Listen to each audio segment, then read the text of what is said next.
ndakwiriye ninde mubwiza ninde mubwiza we bwo mwijuru najandirinda ndaja mubaza ndaza mubaza ndirimba njanjye Yesu niki changu undishije nishimiye ko Yesu arankunda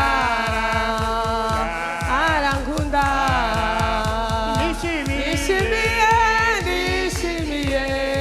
ko Yesu nubwo ndakwiriye kandi urukundo niko Yesu wacu Yesu kuchunguza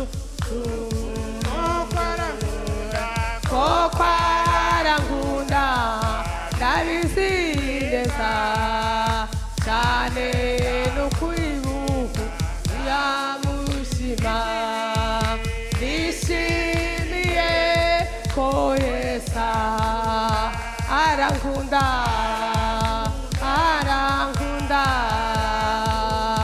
nishimiye ko Yesu nubwo kwiriye haleluya amen. Imana ibahe umugisha.